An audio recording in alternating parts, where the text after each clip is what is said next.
You see your own wrong in God's the wrong. Now, how did you become wrong? I was listening. Oh, yeah, so there are some good things on the Christian radio and media and television, everything, of course, but it has to come alive for you. In other words, the Spirit is there, and it highlights things when something is important, and you see what it means. And they were talking about a guy, I can't remember his name, that he was a homeless person, and he had a booming radio voice, announcer's voice, and then they clean they found him, they cleaned him up, gave him work, he made a lot of money, and he started doing announcing. Well, they said he's back as a homeless person again. So, how's that? Well, there's different reasons why. It could be that he saw the phoniness. See, he saw the he didn't wanna be what they were trying to make out of him. He saw they were using him, he saw it, so he backed off.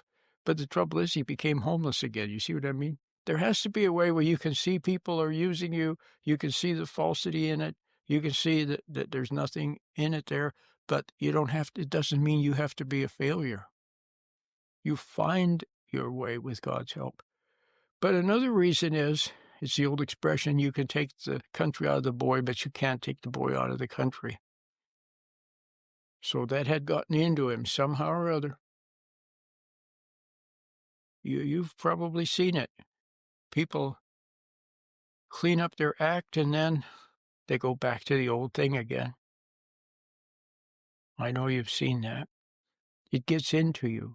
Well, that's how sin, it gets in through a slow, yeah, it can come in also as shock, but mostly it comes in through a slow process of the when you react to the outside emotionally, it gets in. And slowly but surely, in some way, it gets inside of the person. And unless they find they have the help of their creator and then are willing to see their own wrong and see that they can't make themselves right and want to be right just because they're sick and tired of being sick and tired and they don't want to hate anymore and they don't want to use what's wrong with them in some way to blame other people or something. And then God can seal it off. He can dissolve it away. He can give you a new life. See, there's the word life again. A new life. And the old fades away. Well, now in you, there's a lot of this old stuff that got in when you were a kid. It came from your parents, from your mom, from other kids, from the culture.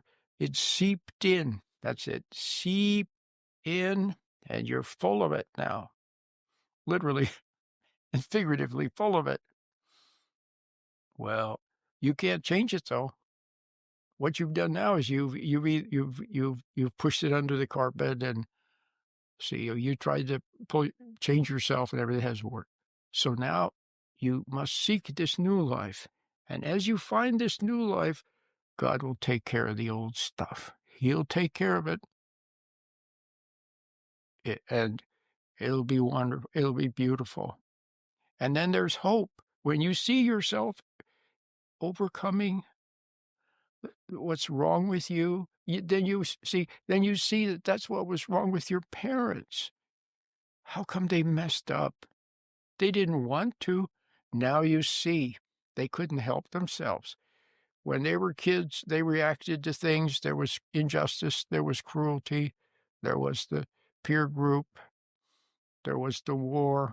There was all these things. It was too much for them. And then they got married, and your mom was too much for your dad. He didn't know how to deal with her and what was in her.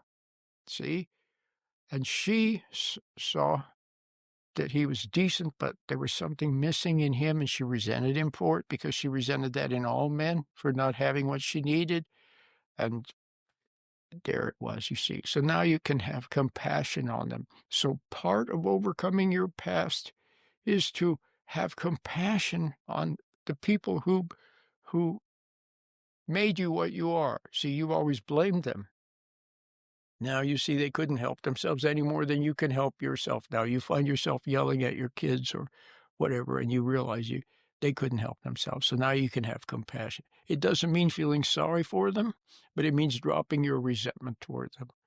See? And now with understanding, you stop hating people.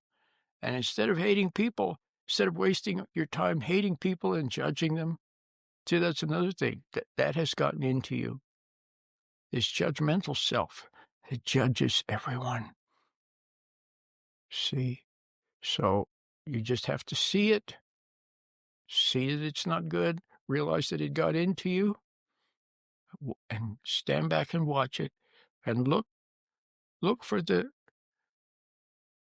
new life that God has in store for you, waiting to unfold. And when this new life comes to you, it'll be a surprise. And you'll say, wow. And you'll be grateful. And that's part of the new life also. So the new you has God's life in you. The things you do will have understanding and love in them, His love and His understanding coming through you. And then you have joy, you're grateful, you bear goodwill for other people. It's just beautiful.